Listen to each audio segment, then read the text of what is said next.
to Coriander Society Adventures. Our heroes in the grand city of Northport are faced with peril and calamity. I, tormented by gnomes, will be your game master on this fine day. Joining me are my esteemed colleagues, Beatdown Boulevard and Ninja Man Matt. Welcome back to the show. Hello. Sup? Hi. I'm really excited. Excited for this. Pods is not with us today. She's out doing exciting things in the wide world. So we're gonna sit and roll dice like the proud nerds we are. No, it's good to be back. Love doing this show. Beatdown, how are things? Things are good. Things are actually quite good. Excellent. Yeah, got some cool stuff in the works soon. I can't say yet, but how are you guys? Excellent. I have been. Oh no, sorry. I was just going to repeat the whole cool stuff in the works thing. That's all. Okay. Oh, you also can't talk about it? I can kind of talk about it. You know what you probably can talk about, Joe? Why don't you tell us and everyone else how everything went at the new studio? Because I actually haven't heard that yet. Yes. Well, you're going to get a chance to properly look at it on Sunday, on Halloween, when we do Catacombs of the Damned, our Gamers Outreach fundraiser. I'm looking forward to that. The crap that we're doing with the Unreal Engine is, if you'll pardon the phrase, it's unreal. What is the crap that you are doing? It's going to be immersive as hell. That's awesome. And given that it's called the Catacombs of the Damned, are you LARPing? Come on. Are you LARPing? I mean, yeah. It's got to be LARPing at that point. No. I mean, I will be wearing the official Dungeon Master costume for that. But is your cast LARPing? No. I'm sensing a lot of Irish yes/no questionnaire responses. I just feel like what we're doing doesn't. We just have like a really cool set. You know, we just have a really cool set for the show. The way you're saying that is just very interesting, and you're not lying, but also you're not telling the whole truth, which is good. You've been learning. I love it. Indeed, excellent. Matt, did you get a chance to say your piece? Oh, I've just been working out. That's all. Excellent. Wait, that's cool. Yeah, no, for the last almost week and a half, I've been getting up either really early every morning or after work. I've been coming home and I've been doing a lot of stretching, resistance training, and running 1.2 miles. Very slowly, unfortunately. But you know what? You're getting there. I'm doing it, and I so far only messed up and took one rest day last Saturday, but it was mostly because I got in front of the TV, and you know what happens when you get in front of the TV and your wife and your daughter are gone, and there's nothing to do because you don't have responsibilities, and you feel like a bachelor again, and you're like, I'm just going to spend the entire day in front of the tube. Yep. Then they get home, and they're like, how was the workout? And you go, oh, shit. You know what? It's okay, Matt, because you are, just like eating, you are what you do often. Yes. Not, if you take one break every now and then, you're not a lazy bastard, I promise. That's true. I liked the way you phrased it, because for a second I was like, oh shit, I got called out again. No. I know you didn't mean it that way. I just took it that way because I'm a sensitive biatch. Of course, that's okay. But thank you, though. I appreciate it. I appreciate the support, and I've been really, really excited. I'm looking forward to continuing the trend, and hopefully 4, 5, 6 episodes from now, hopefully we're not still in Northport, depending on how things shake out. I'll be becoming a more accurate depiction of my awesome character art. True. Life will imitate art.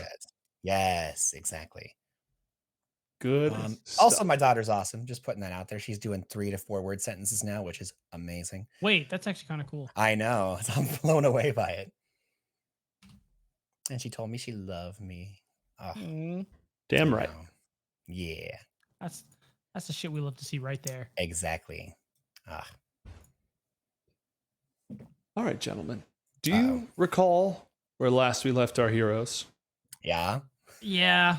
I do, actually. Yeah. Why don't you recite for our audience? Well, very recently, while we were on a cab ride up through the Northport Harbor District, Gastone ended up realizing that his entire laboratory was surrounded by federal agents connected to the department. And between the wacky hijinks, incredible planning, and just downright ridiculousness of our combined ingenuity, we were able to skirt the perimeter set by these agents and make our way into his lab, where after a little bit of of not noticing a just burning cigarette in the corner of the room, we realized that one of the leaders of the outfits was already within his lab and began grilling us as to what we're all about. Yeah, that sounds about right.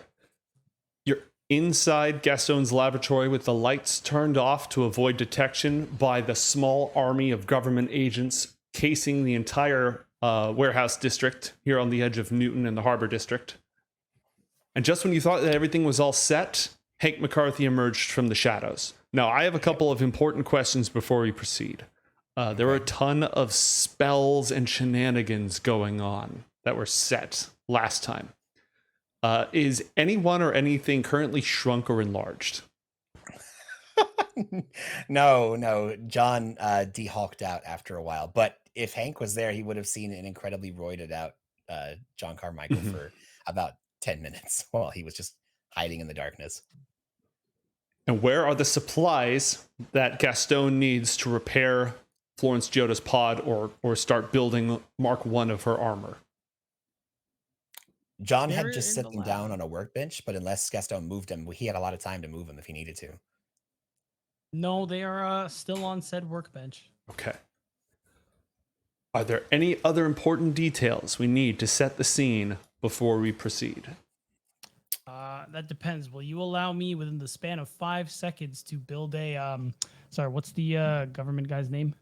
Hank McCarthy. Hank McCarthy. If you would give me with one inspiration the ability within 5 seconds to make a Hank McCarthy destroying ray.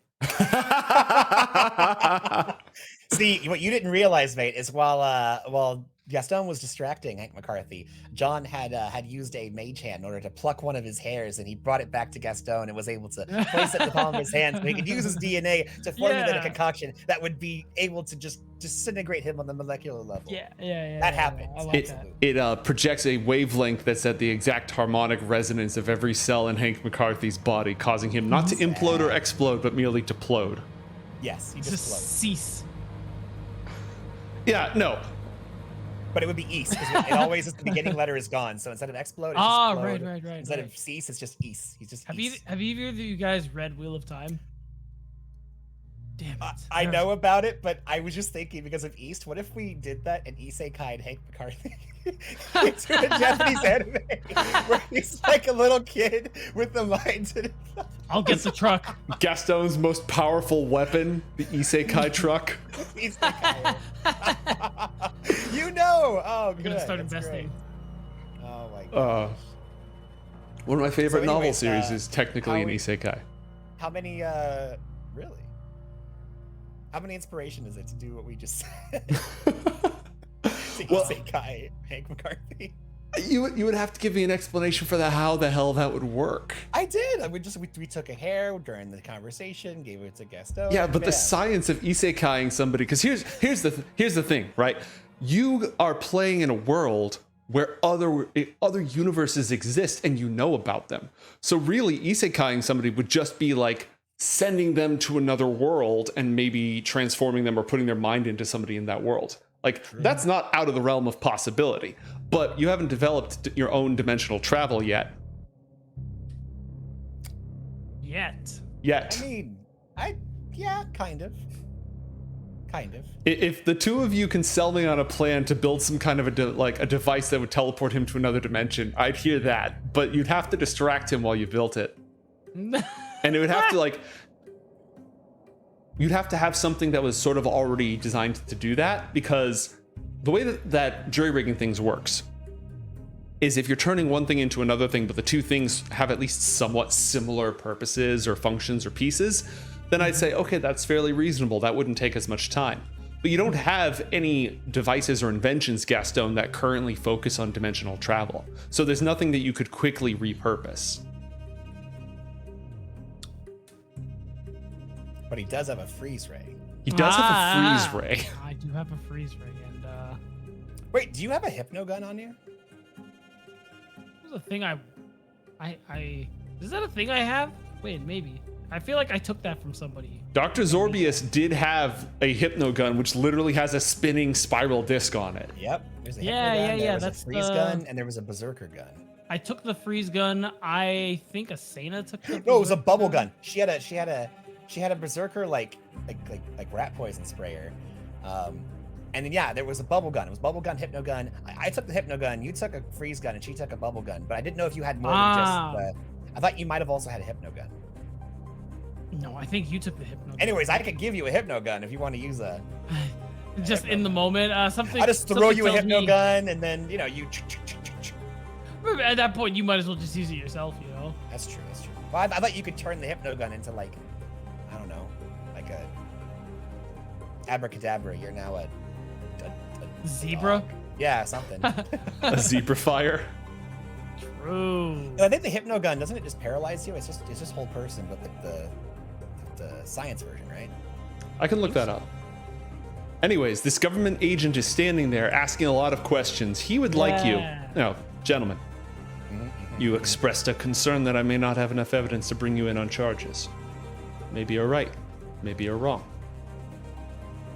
If you come with me downtown and talk to my compatriots, then we won't have to keep looking for that evidence. We wouldn't have to use any evidence that may be in our possession at this time. We could avoid the whole ugly affair.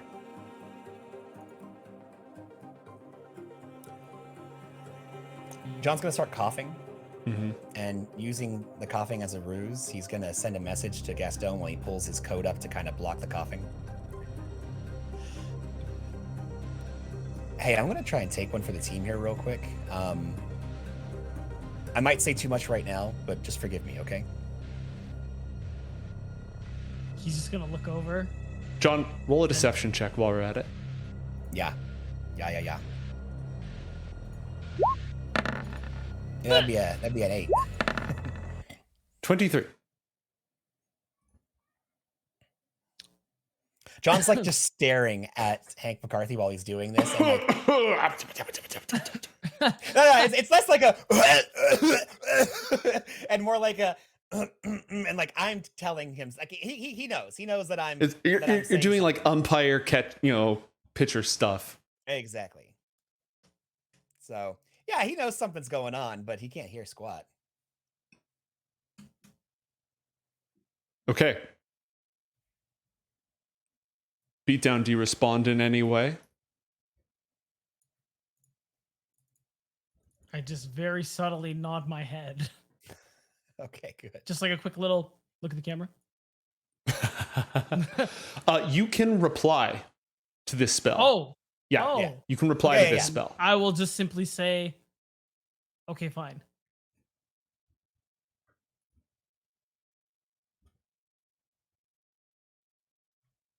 All right. So, Hank looks between the two of you from under the brim of his fedora, his eyes barely visible in the cherry red glow of the cigarette dangling from his lips. One eyebrow slightly cocked. Man, I have a question before you continue. Go ahead. I have a spell that deals damage as the initial, and then it has like a kicker effect. If I just want the kicker effect, can I avoid the damage part of it, or no? What is the spell? It is Mind Sliver.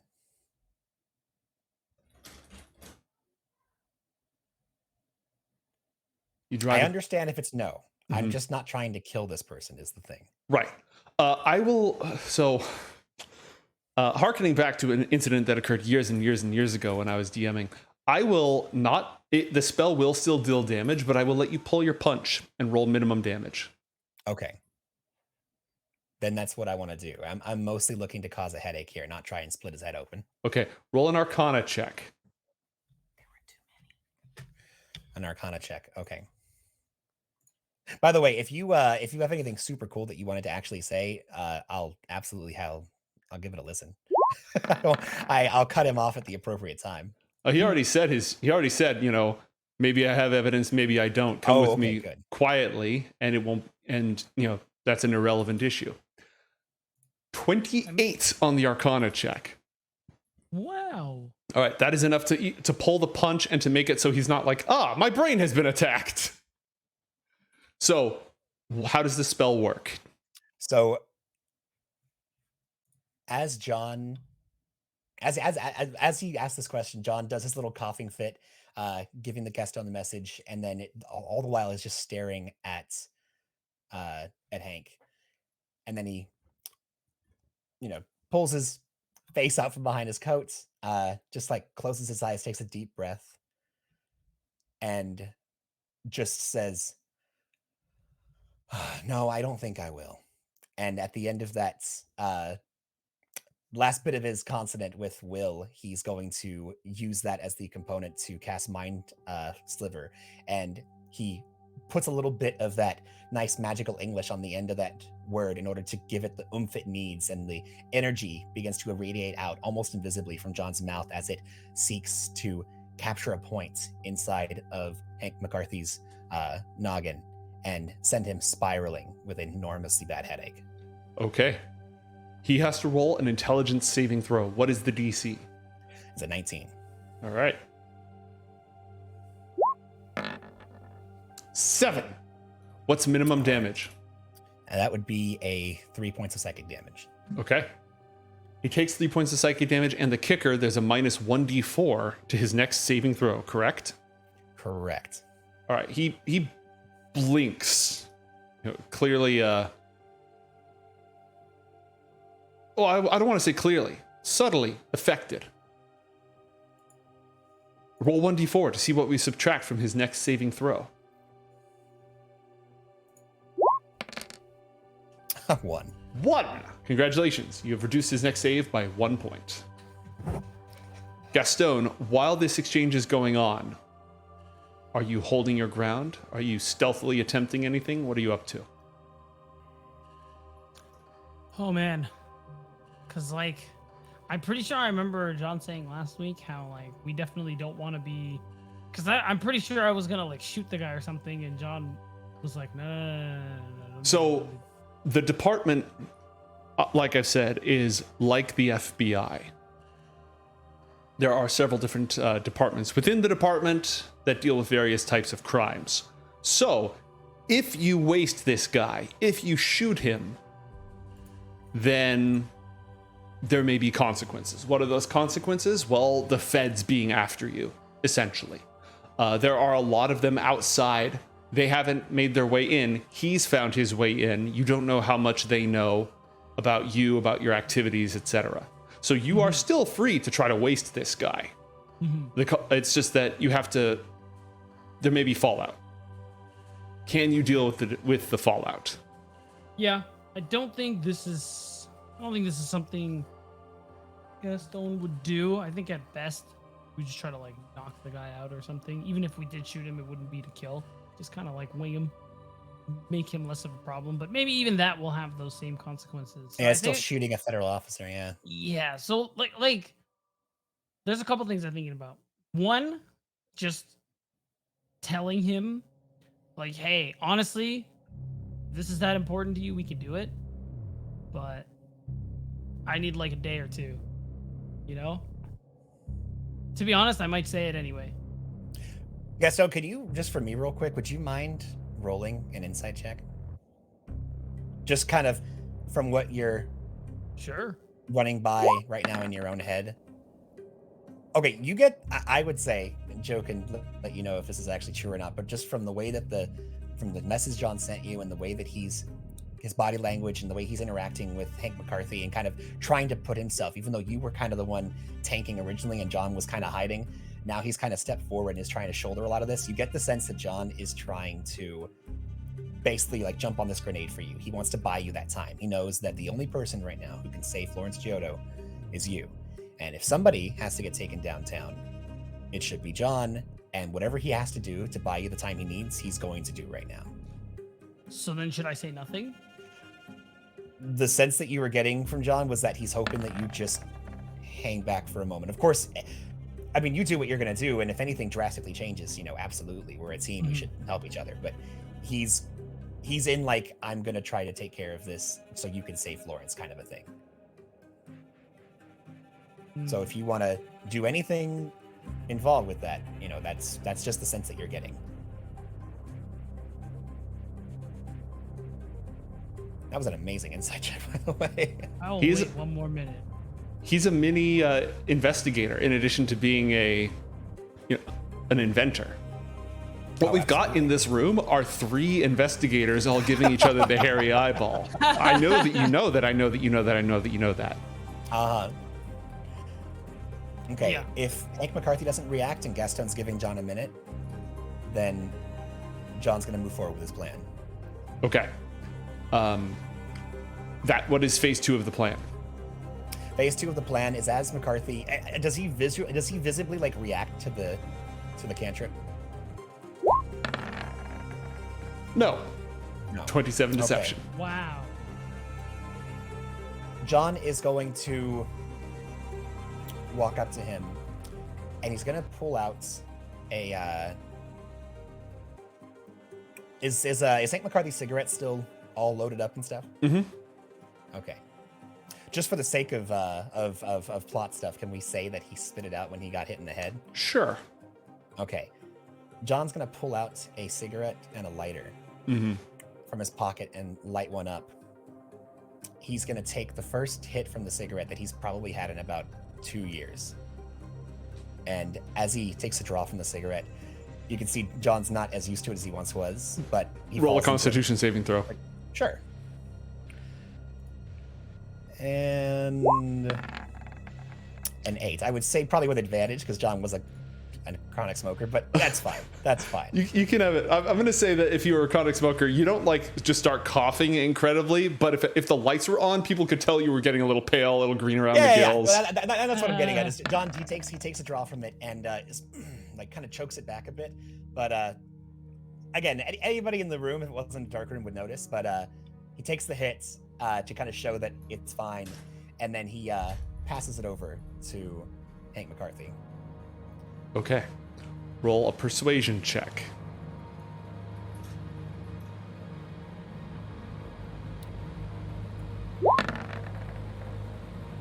$22. Okay. As he's passing it over, trying to keep his eyes on the cigarette with his right hand, as John puts away the lighter, as he's pulling his hand out of his trench coat pocket, he begins just the minor tracings of his spell as blue lights begins to trail off from his index finger as he's drawing a rune in the air. The light reflects off of Hank's piercing eyes, illuminating his craggy features. The blue light catches him off guard for a moment. Did he accept the cigarette? He did. As John passes him the cigarettes, again, all the while dividing his attention, but focusing on tracing the runes properly in the air, he says, "You know, McCarthy, I think I might have changed my mind." Here, and then I pass him the cigarettes, and as he takes it, in a flash, John shoots his left hand up, carrying the sigil with him. Now it attaches to the palm of his hand, and John basically almost like martial arts palm. Yeah, like just palms him in the head with the rune that is now temporarily etched onto John's hand and is now being inscribed onto Hank McCarthy's forehead. There's a slight little sizzle that doesn't actually cause any damage as it begins etching into his forehead. I need you to make a saving throw. What type? Let me go ahead and cast the spell for you. John is casting the Modify Memory spell. And this is going to be a Wisdom saving throw. And he has a -1 to this. And what's the DC? It's a 19.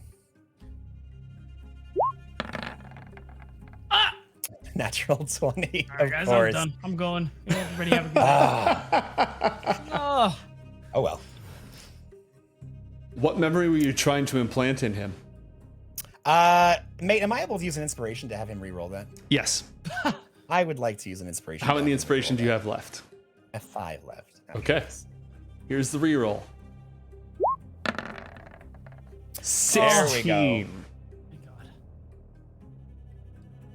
So as John brings up his rune, as he's going to thrust it into Hank's forehead, I'd like to say that Frank is able to notice it Hank is able to notice it in the nick of time and is able to kind of, I don't know how much actual training he has in close quarters combat, but he's able to get, John's grabs you by the wrist as the rune is like inches from his forehead, right?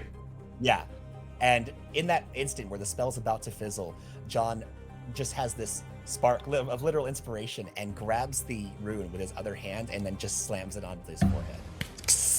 Nice. As it's slipping away, John's able to push the much needed energy he needs to transfer it over and get it to try to stick. As the rune's starting to blur and waver and lose its solidity in the air, it lands on his forehead and then it descends physically through the skin past the muscle, turning into just a little flicker of light before vanishing past his skull entirely. And so currently he's sorry, go ahead. And his memories are changed. Well, so currently he's charmed by me and incapacitated and unaware of his surroundings. As long as we don't screw with him for the next minutes, at the end of that minute, I'm able to modify his memory. Okay. So you have 1 minute to act, essentially. You concentrate on the spell. Gastone, you have a minute to act. I turn back to Gastone and say, "Don't touch him. Let me handle this. Get started on the machine or the tweaking." Okay. With a shrug and a thought of just magic, I'm just gonna, I guess, start making. Oh God, I don't know. I don't think I've decided whether or not I'm gonna. Yeah, I guess I just gotta start working on the suit. All right. I'm just gonna start. Tell me what you are designing. So I'm gonna follow the schematics, but for the sake of simplicity and time, like I think we talked about this before, I'm gonna remove like the actual armor components, or rather omit them and not actually include them in the final thing. It's just gonna be the suit that incorporates all the magic sigildry that I probably might need John's help with later, but yeah. Okay. So you're essentially building Zero Suit, Florence. Yeah. Okay.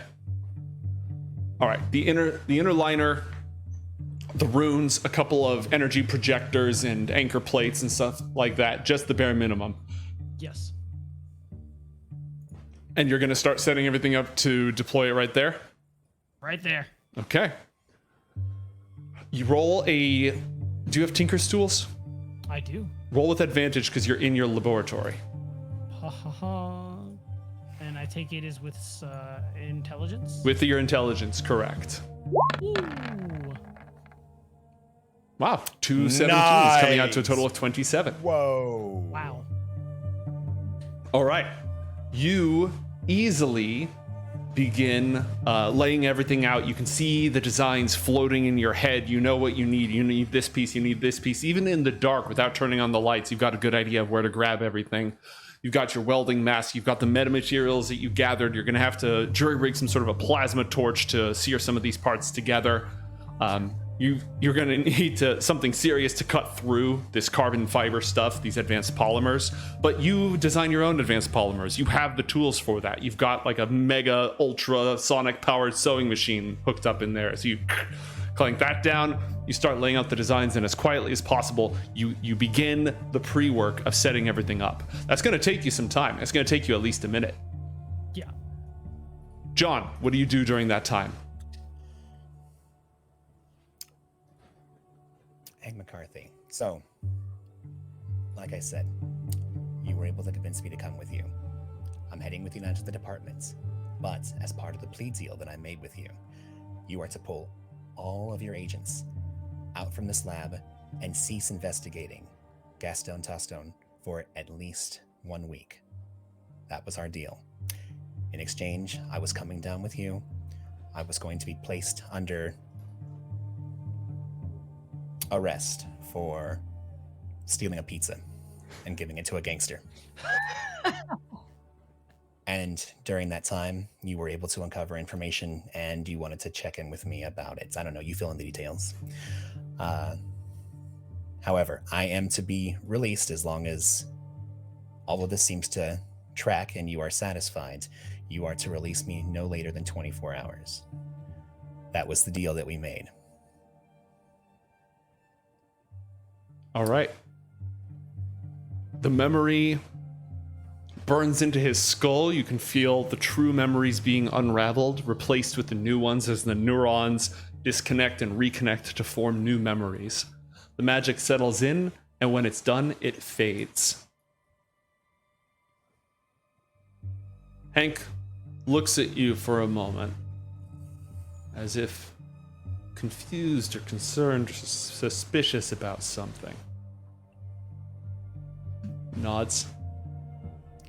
Like I said, I'm gonna come with you, I guess. But honestly, I don't think a large pepperoni is that big of a deal. And John holds his hands upright and in front of him. Well, there's more than one way to cut this pie. He pulls out a pair of iron manacles, not police issue handcuffs. Iron manacles. Oh, mate. Yeah? One more thing. Sorry, forgot to mention. John, during that time, was packing literally all of his magical shit inside of his briefcase and locked it up tight. Okay. So, like, over the course of a minute, he's creating this memory and just, like, stuffing. Yeah, I mostly see it as, like, him calmly just kind of taking off all of his cool magical shit that he wears upon himself, all his weapons, all his support items, even his magical clothing. Takes off his vest and shoves that in there. Every single bit that could be tied back to him having a connection to magic is getting wasted and all putting inside of the briefcase. Okay, so what's he wearing? He's got his trench coat, so it's like he basically, his vest is his magical armor. So he is just wearing his what do you call it? God, trench coat. Trench coat, tie, white shirt. He just basically just took the vest off, shoved it in there, and put the coat back on. He's not naked or anything. All right. But his gun's missing. His the red kiss is locked up. The red kiss is locked up. Oh. No. The red kiss is still on. John can't take that off. Okay. So he still has the red kiss equipped, and all of his other magical gear I forgot about that. is in the briefcase, right? Yep. Okay.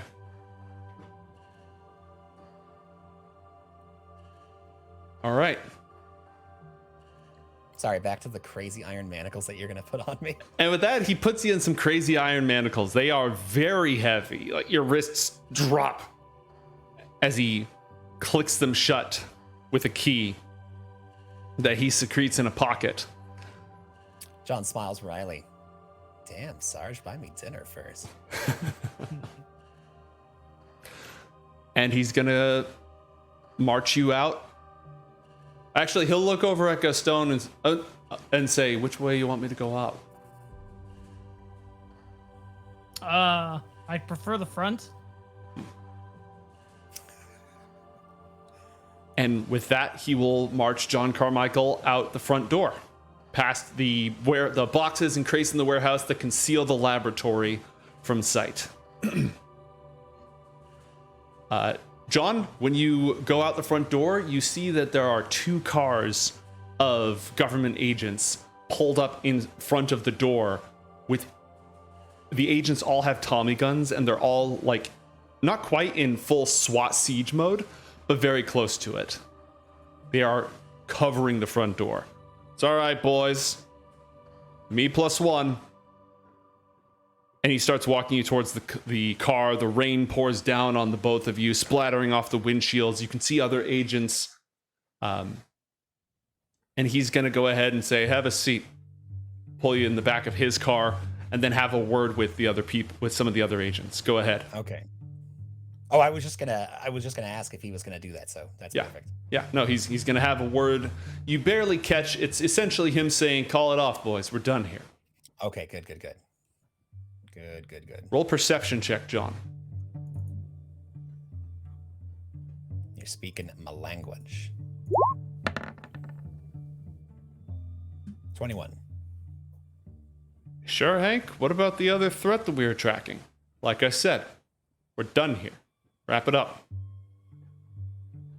The other agent shrugs, walks off, starts bringing in the rest of the team. I don't know how standard radios were in this day and age, but they don't seem to have too many of them. Maybe 1 or 2. Hank sits in the front seat. He's got somebody else doing the driving. You're in the back seat. And you can see the rest of the agents pulling up and they all start to drive away. Roll. Do you have something else to say, John?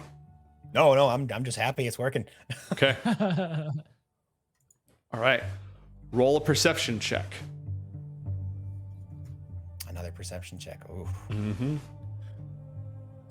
Don't tell me if succeeds or fails. Give me a moment to look at it. Yeah, no, I'm okay with it.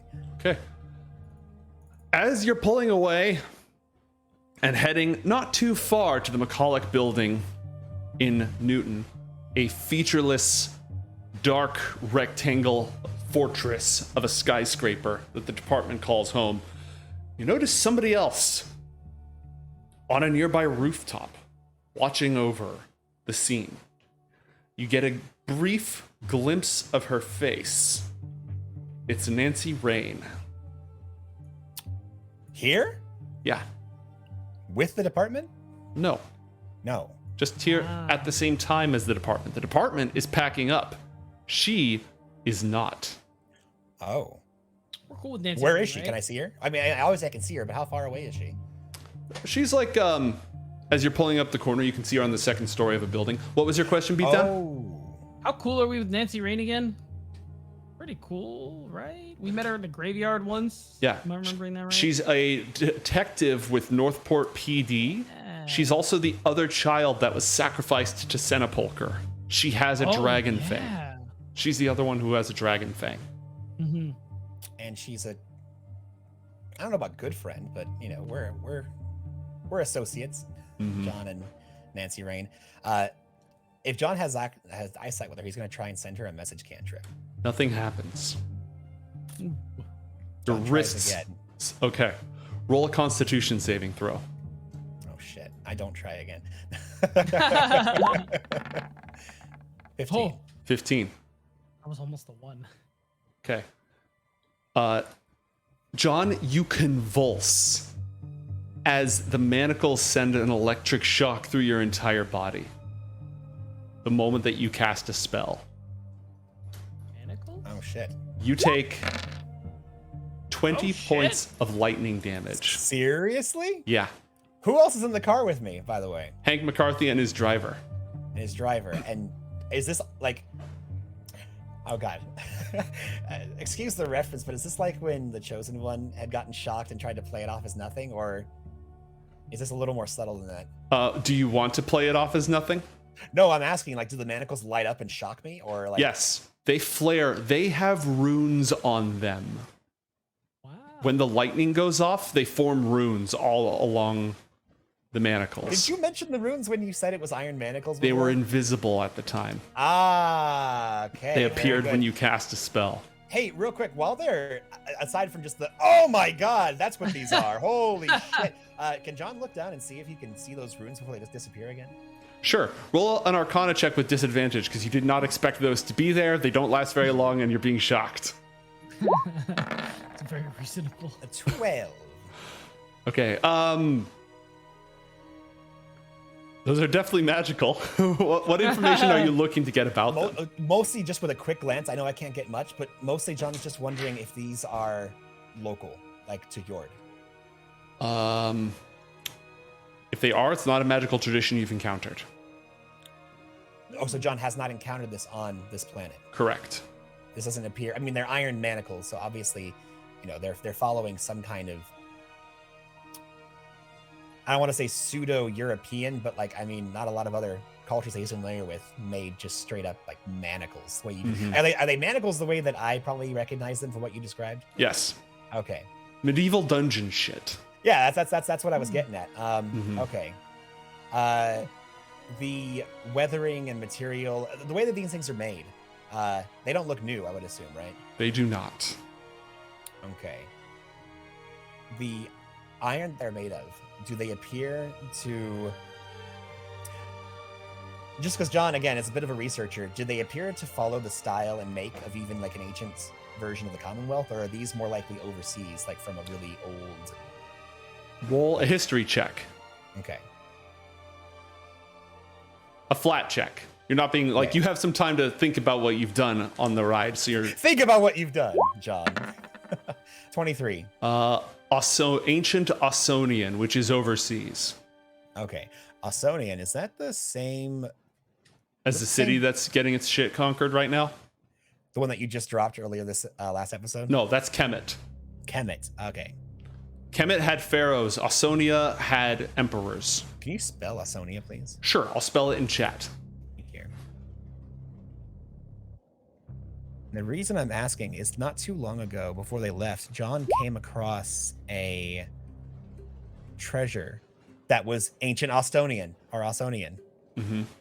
It was a marble bust of a dancer. Okay. Okay. And what's their deal again? I know that they had a republic lasted for centuries overseas. Remnants of their civilized architecture marvels to this very day. The former... Hey, mate, without like just saying like what they're pseudo of, what are they pseudo of? Are we talking like ancient Greek or Roman? Yeah, the closest corollary you would have is ancient Roman. Okay. Okay. Interesting. Okay. Well, magical manacles or anti-magical manacles. Mm-hmm. Do you want to try to play this off when this happens? Or do you just want to get shocked? No, I'm just getting shocked. Okay. But John is looking to see either the driver or Hank's reaction, if any. The driver perks up in his chair. Hank puts his arm, it's because it's not in old school cars, you didn't have separate seats, you just had rows, right? Yeah. He kind of puts his arm on the row, looks back over and says, yeah, none of that in the car, please. Oh, no one's in the back with me. It was just... Yeah, you're alone in the back of the car. Oh, okay. Not on the nice upholstery. Noted. By the way, mate, FYI, radios came right after rocket fuel, penicillin, tanks, TVs. So if you've got TVs, there's a good chance you've probably got radios. Yeah, but how many officers just carry them? These days. No, totally. I'm just giving you this is what do we call it again? Useful data. God, we had a name for it. Yeah, useful facts. Something about relevant facts. Relevant facts. Yeah, relevant Yes. facts. Relevant facts. After penicillin, before the atom bomb. Mm-hmm. Okay. So that's actually a maybe. That's a big maybe.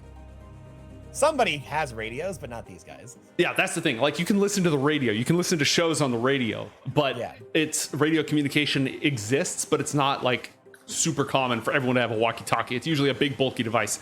Speaking of big, bulky devices, Gastone, as you're down there, people have started to leave. Not having the lights on is definitely slowing you down. Is there anything you're going to do about that? Is my power out or something, or? Nope, you just left the lights off. Oh, okay. Yeah. And you were leaving them off because you were surrounded by feds. Yeah. That checks out. Okay. Now I would certainly like to take a moment to. Okay. As you continue your work, roll a science check for me. You're starting to apply chemical treatments to some of these things, cut out the shapes that you need. This all has to be done very rapidly. 15. You hear a... God damn it. I haven't made cameras yet, so I'm gonna have to go check, aren't I? I think I know who this is. Doodah. Well, I guess I'm gonna have to see what that is, put everything down, grab the pistol, just in case. And, how to explain it? I'm going down into the door, and it's just a quick little, I have the gun up to what I assume would be face level, crack the door open slightly, be like, who's, and just peek out, be like, hey. With the gun hidden, right? Of course, yeah, behind the door still. Yeah. As you peek out, you see an appropriately enough rain-drenched Nancy Rain, illuminated from behind, silhouetted by a flash of lightning. She looks surprised to see you. Gastone. What? Where did you... Who did you think you'd see at Gastone's lab? It's not like you have a sign on the place. I've never been here. Okay, fair enough. Why are you here? She looks left and right. Can I come in? followed. Not anymore. I'll take it. Puts the gun down, puts it away, opens the door. All right. She steps inside, lowers her raincoat's hood, shakes out her hair a little bit, squeezes water out of her boots. Do you have any idea what the hell is going on right now? You're gonna have to be more specific. I've been away the last couple of days. Every officer on duty is being called right now to the east side of the city. Why? They're going after the mobster's daughter. Who is? The police. The Triple Why? Union Society, the column, everybody. How do you... Wait, how do you know this? Going after them where? How do they know where she is? Look, they got a tip. It came in not long ago that there was a truck leaving the Institute, Donahue's joint, and that Florence was on board. Police have been watching that place ever since you guys went AWOL. And this is all hush-hush. It's coming from the top. I didn't have any say in any of this.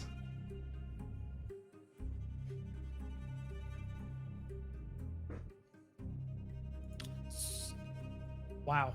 The last I heard on the radio is that your friends were in a shootout with a unit over in Mercury City. They've got people moving to block the bridges right now. Is... Okay. Why... If you didn't know this was where I was, why did you come here?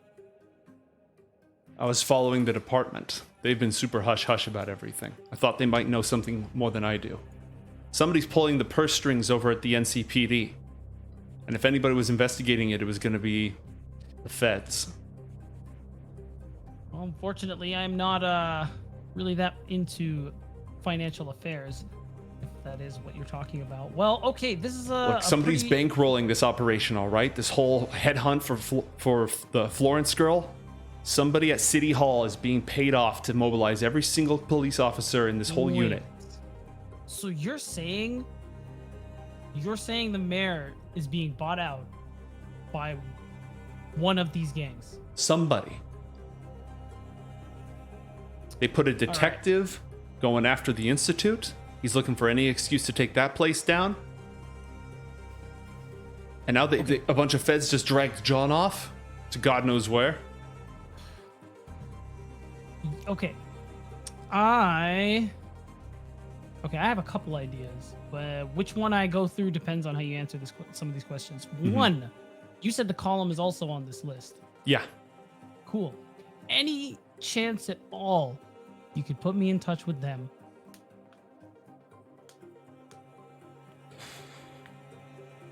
I got some informants. I might be able to work something out. You better do it yesterday, because this is a problem and that girl needs to get here as soon as possible. Because that's where they were headed. Does anyone else know about this place? I mean, before the feds got here, no. And I think we have, from what I heard, we have about a week until that becomes our problem. So, unfortunately, we're going to have to put that out of our minds for now. Okay. All right, you want to talk to the column? Okay. As high up as you can get. I probably know somebody who could get us Bobby Woolworth. Joe, who's that to me? Bobby was a low-grade enforcer who worked for Gianni Pavlo. He was Gianni. How can I say this? By comparison, Gianni Pavlo was subtle. Mm-hmm.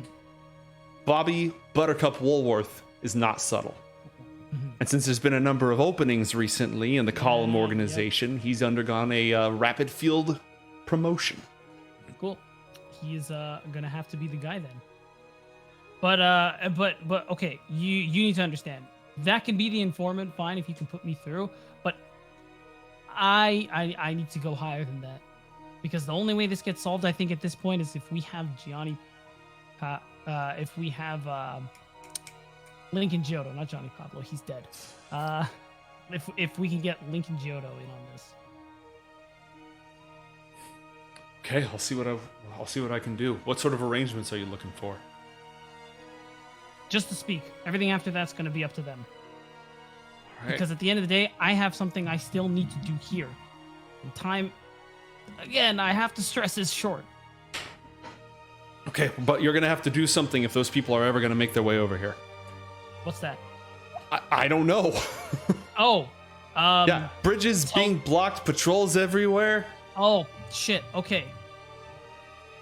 You said the police are the ones trying to blockade all of these bridges. Are there any officers that you can trust? Do you know where they're going to be stationed? I can find out. Okay. That's also going to have to be something we figure out too, because if the column help us get her here, that's going to be their opening. Okay. You have a phone? I do. I resist the urge to give the smartphone by mistake. You reach for his pocket. Oh. Yeah, and then it's just like, wait a minute. I just show her where the landline is. Okay. She'll walk over to that. Is there anything else that you're going to do? And while Honestly, she's looking those people up. While any spare second I can get not talking is just going to be me going immediately back to working on the suit. Okay. All right. John, it's not a long drive. You're not that far from McCulloch Place. In fact, it's practically down the street. It's right next to the Pinnacle Bank building. Hell, Yeah, they didn't blindfold me or anything, did they? Nope, they did not. It's no secret that the department is based out of that place. Gotcha. There's almost an intimidation factor to it. In a skyline, Newton is the modern financial district. Lots of glass, lots of Art Deco spires, you know, all the pomp and circumstance of a 1930s city. McCulloch Place doesn't have any of that. It stands like a monolith overlooking the rest of the city, like a warning. Oh, like a big concrete building. Yeah, exactly. The Pinnacle building is the tallest in the city, but the McCulloch building casts a longer shadow, if you feel me. Yeah. Not physically possible, but Not scientifically possible! I love that one. All right. So they are transporting you quietly. Hank doesn't seem to be making any small talk as you make your way over. And there's a small fleet of vehicles escorting you. Oh. Every single car, like all these different government agent cars that were involved in the effort, there's probably at least 50 guys who are out there. And every car carries maximum 6. So we're talking somewhere around 10 Vics. John does kind of take that in and does make a bit of a comment. Putting those tax dollars to work, huh? If you don't spend it, they slash your budget. Yeah, that sucks. I know about that all too well. When you pull up to the McCulloch building, you don't go in, you don't park by the curb. There's an underground parking area with a large metal. They drive you down there underneath the building. The door seals behind you as the last car enters. The electric bulbs down here are weak and they cast the whole place into this odd orange tinted light with long shadows. As they finally pull up alongside a freight elevator, Hank gets out, opens up the door, gestures for you to follow. Yeah, John complies. All right. He walks over with you, escorted by two other department agents. They get into the elevator. Hank pulls a different key out of his pocket, turns it, and presses a sequence of buttons. I was actually going to bring this up before you got to that point. Mm-hmm. Since he's been here, John is just taking in, since no one blindfolded him or is stopping him, he's taking in everything. And he's especially looking at any any key codes they use, any keys. He's like, it fits, for instance, a key with like a little red like sticker on it or something, or you know, wherever the sequence is, he's doing everything he can to try to memorize all this stuff. Okay. Roll. Do you have a special feature for this? I know, other than just not having a 20 intellect. All right, then. You succeed at that. But yeah, he presses a sequence of elevator, just like different floors, right? The last one he presses is floor 7. Okay. And the elevator starts, and you've memorized the sequence. The elevator starts going all the way up there. Way up your butt, Morton. And it's a slow one, rickety one. When it finally arrives, the doors open, and you are on a windowless floor of the McCulloch building.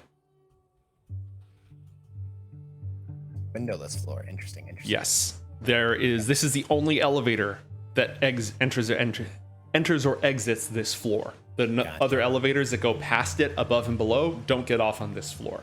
Does John have any idea where he is? Is he high? Is he low? Is he underground, above ground? Fairly high up there. Okay. Let's see. A relevant fact right now would be how many stories tall the Empire State Building is. Good to know. Because this is going to be slightly shorter than that. And you're going to be not on the top floor, but on the top 80%, I'd say. You're like 4/5 of the way up. Which you can tell by, in your head, silently doing the math, right? Counting the clicks. By the way. What was that? 102. 102 stories. Wow. Floors, yeah. Wow. You're probably on like the 80th floor. Wow. Okay, cool. Cool. Yeah. You go down a bare hallway, illuminated just by dangling lights overhead. There's a large metal door and a guard with a Tommy gun. That's a little excessive. Is that you, Hank? Yep, it's me. Actually, you? He leans over and he whispers something into the guard's ear. Can I try to listen in? Roll a perception check.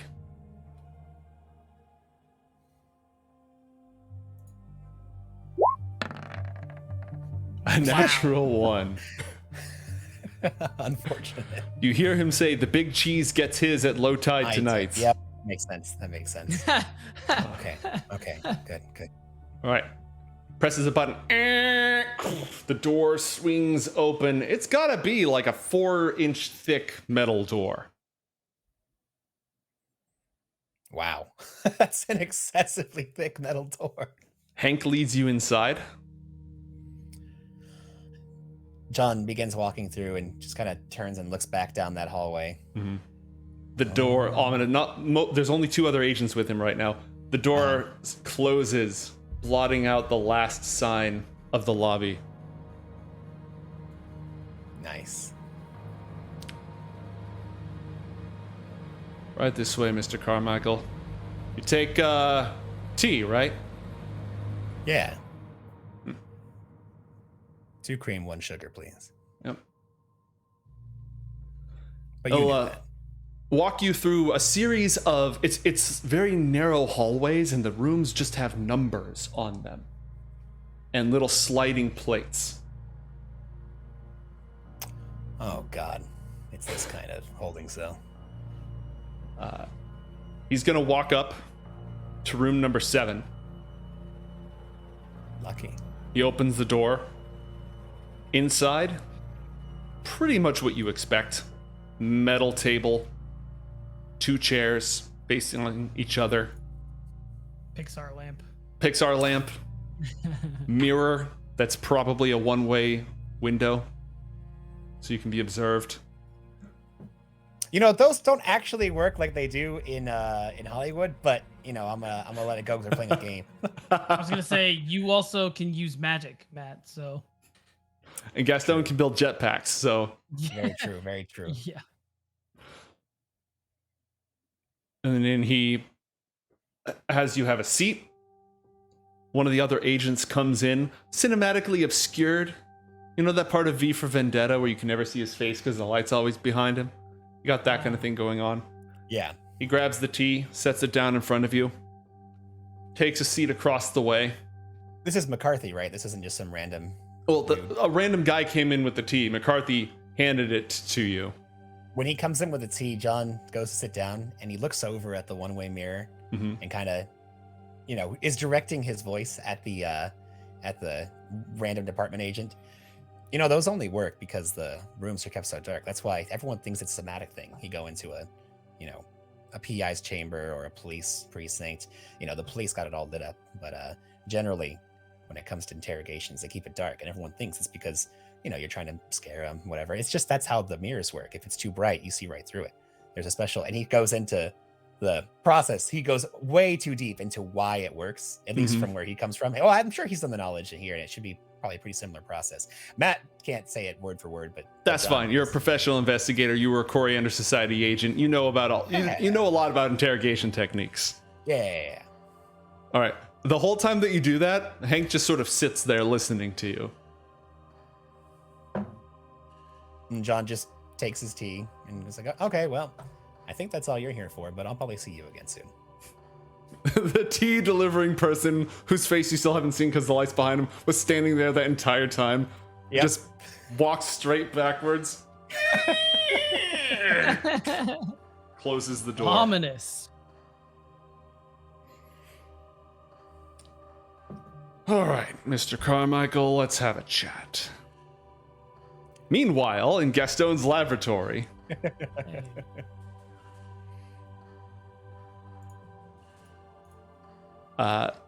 As you're working on things left and right, trying to assemble this Zero suit, Nancy is going to tell you that she's got people she can trust on patrol in Dockside and watching some of the bridges over the Northport Canal. Northport Canal. So this bridge right here. Yeah. And this bridge right here. Okay. Okay, cool. Okay, how's getting through to the column going? What am I telling them? Who am I telling them wants to talk? I can get Bobby on the line. But if you want to go higher up than that, I need to know what you're dangling for him. What's the carrot? Tell him the guy who killed Johnny Pablo wants to talk to the big boss.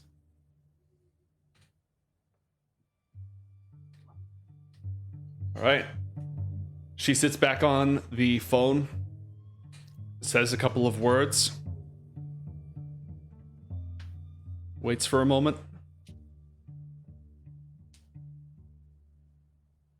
It's for you. Okay. Who's this? Name's Lincoln. With whom do I have the pleasure of speaking? That's not important right now. Two things that you need to know. One, I meant what I said about Johnny. Two, I'm going to do you the biggest favor you never deserved, and I'm going to help your daughter. But the thing is, for that to work now, with everything going on, I need you to help me. You have my attention.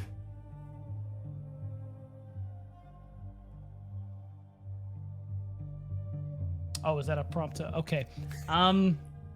Okay. Long story short, lady who got us together on the phone right now basically has secured us a route, an itinerary, if you will.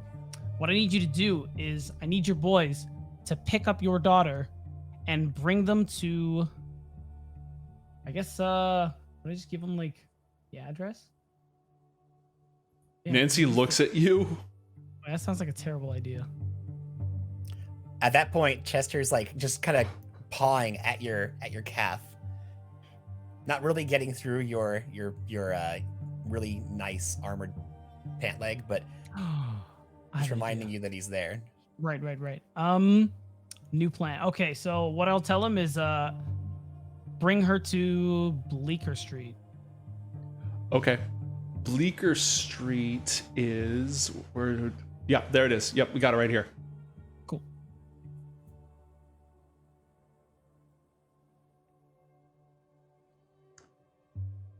And why does she need your help, sir? Because I can do what that quack Zorbius couldn't even dream of. I can get her out of the pod. That'd be a sight. How do I know you're up for it? That you're just gonna have to bank on, Mr. Giotto. Because, one, I have no way to prove that to you over the phone. And two, you know this is the only chance she really has. Because not only are the police after her, you must know the Triple Union Society are looking too. Roll persuasion check, Gastone.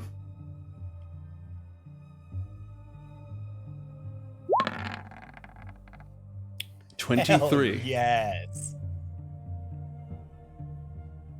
I understand. And where can my associates take custody of her? We'll talk about that when it's done. The first step, where are they meeting? Where are they finding her? The pickup. Mr. Not important, remember? Oh, So, of course. hold on. Nancy, where are they now? Mercury City. Big shootout, big car pile up. Okay. Gotcha. Okay. So what my associate has told me is that their last known location is at Mercury City, very close to the hospital. But as I'm sure you know by now, there was quite the car pileup, quite the shootout. So your boys might need to do a little bit of looking to be able to find them. But it can't be that hard to miss. There's definitely some interesting individuals watching the pod, and it's also a pod in broad daylight. Broad in a pod. All right. Bring my girl from Mercury City to Bleecker Street. Do I understand you correctly? You do. Also, one more thing. Believe it or not, your daughter's safety is of the utmost priority to me at this time, and that we align. Which means I'm only handing her off to you, nobody else. Me personally. You personally. That is incredible, Gastone. Damn.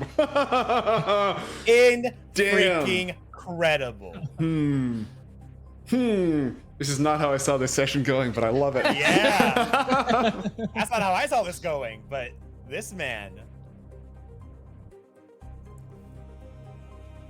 My youngest mean the world to me.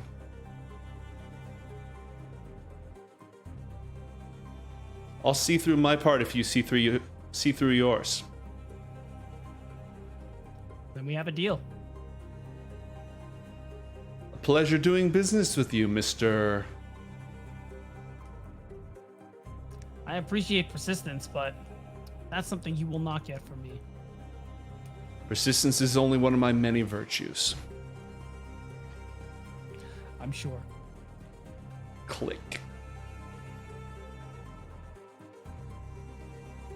You're dragging old Lincoln out of Thornacre. What are you up to?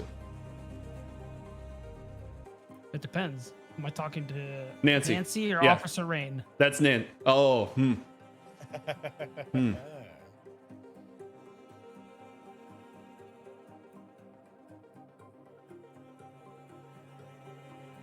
Armor piercing question. Nice. Okay. Roll a persuasion check again, Gastone. With advantage.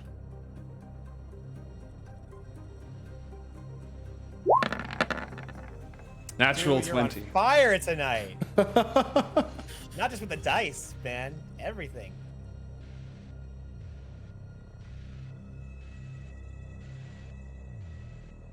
She doesn't directly respond, but she does sort of cover her badge with her jacket.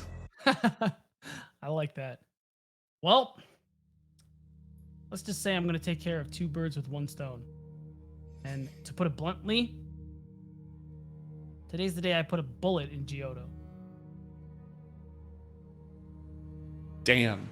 Lightning strikes, dramatic thunder outside. Woo. I'll take that. And we cut back over to a dimly lit room in the McCulloch building, where Hank is sitting there smoking, you're drinking your tea. I think I speak for most of us, Mr. Carmichael, when I express my surprise that I'd made so much progress on the Angel Killer case. Yeah? Yeah. Now, that whole deal that went down in the garden where I first showed up, curious thing.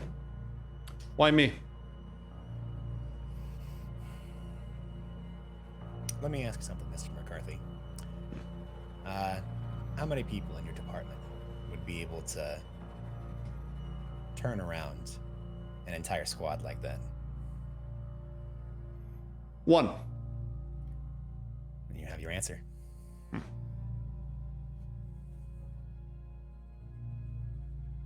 How long you been on the trail of the Army of the Eclipse?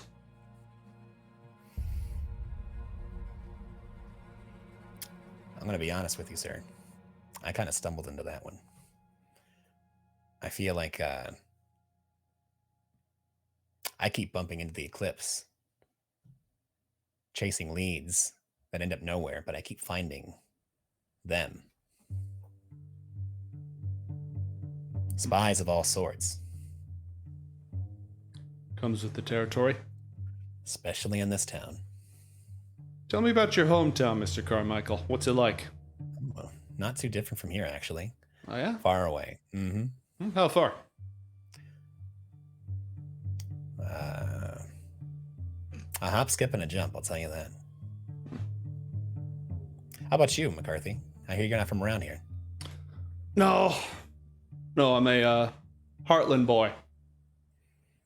Born and raised. Why'd you make your way all the way out here, and why the department, if you don't mind me asking? Oh, I fell in with some folk. It seemed like a more interesting line of work than shoveling hay. Sure you can sympathize. The private eye business comes with plenty of excitement. Yeah, it's also incredibly boring without any leads. Well, lucky for you, you stumbled across a couple of compatriots. I did. Turned the whole thing around, actually. Yeah. Where'd you learn to drive?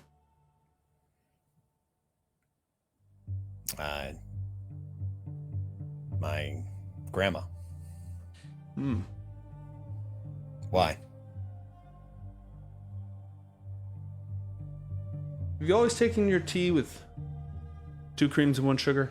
Or was it the other way around? It depends on the day. Yeah.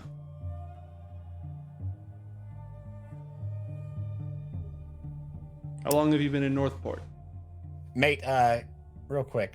Mm-hmm. Is he getting a gauge for right and wrong answers right now? Roll an insight check.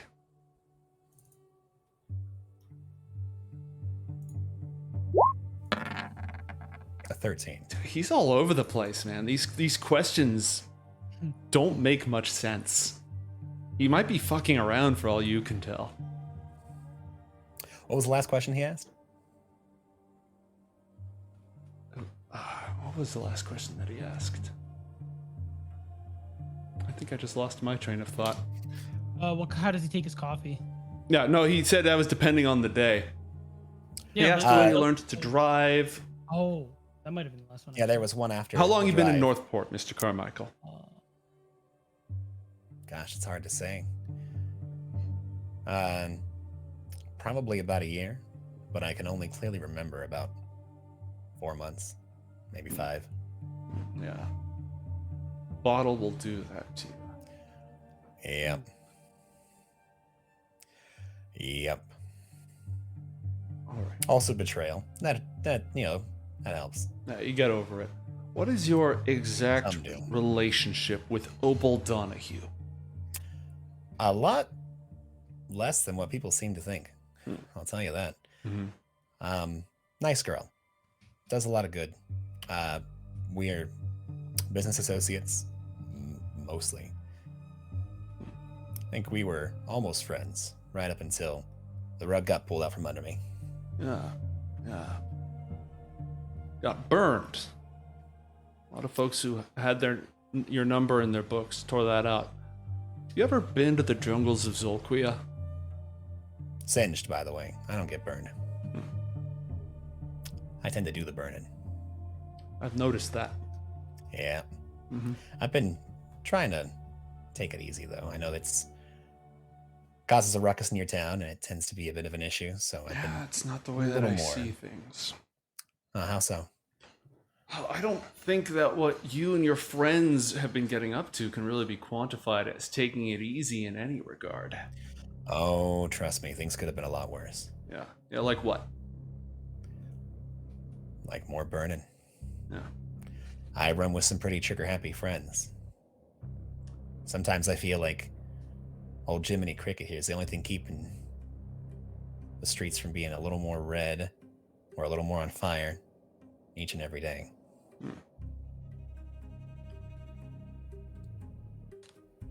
But hell, I don't really have a leg to stand on in that regard. I just try and do my best, you know? Yeah. Speaking of trying to do my best, when I came to Northport, kind of maybe giving you a little more insight from your poking and prodding, I did very quickly stumble upon the Angel Killers. There was a girl that I was talking to one night, and the next night when I saw her, well, you know what happens when you find somebody who's been taken in by them. That was really early on. Piqued my interest because it was grueling. It was unnecessarily graphic.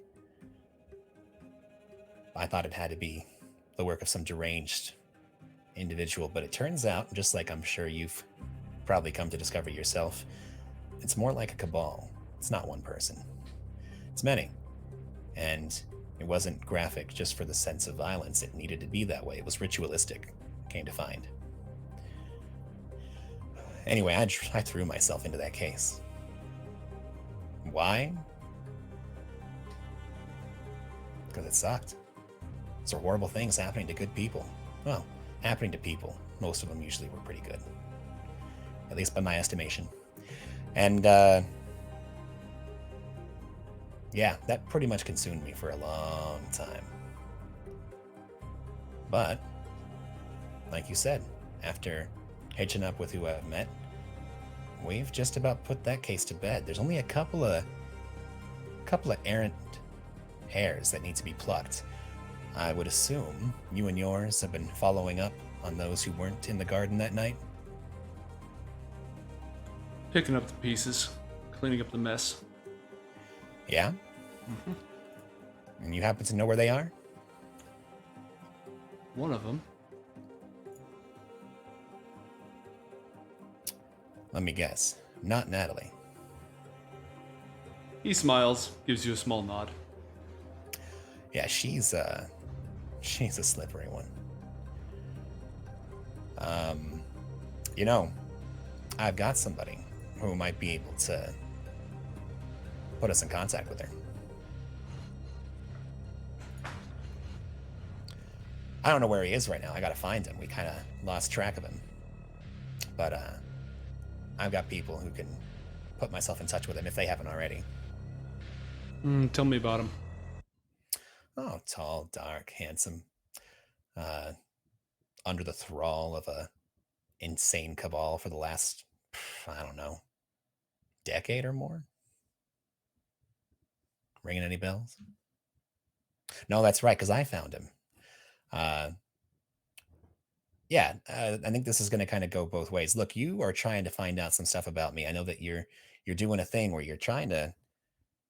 I don't know what you're doing. I don't know how you're trying to go about getting what you need. But Mr. McCarthy, you ever heard that story about the immovable object that meets the that impenetrable one. You know, like they got the spear that can break anything and the shield that can resist anything. You know that old. You guys got one of those, right? Yeah. Well, you're the spear and I'm the shield, and I think we're both tired of playing around. So, how about you just give me what I want, and I'll give you what you want, and we can figure out where we stand and kind of move past this whole 20 questions deal.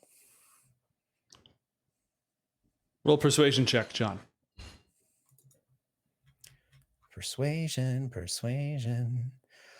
I've been rolling crap all night. Please change my luck. Nope. 17. Well, not so bad. Okay with that. What is it that you want, Mr. Carmichael? Well, first of all, John looks down at the electrifying manacles that he's wearing. Is this entirely necessary? Given your track record, I'd say yes. By the way, mate, Mm-hmm. quick question. Yeah.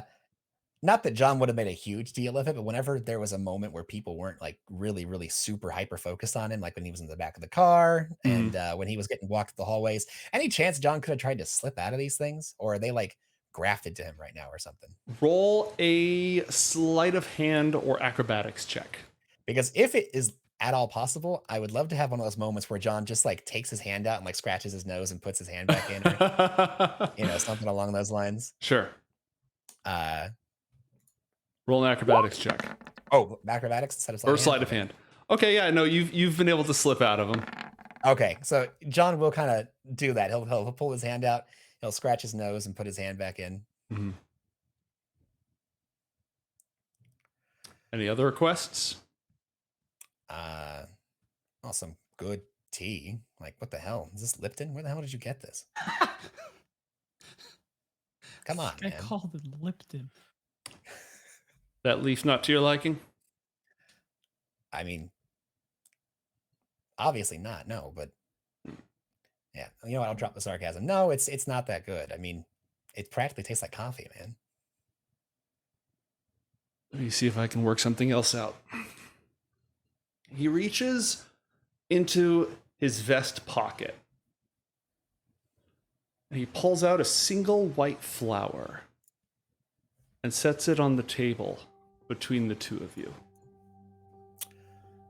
A coriander blossom. Yep. Okay. And we'll be right back, folks.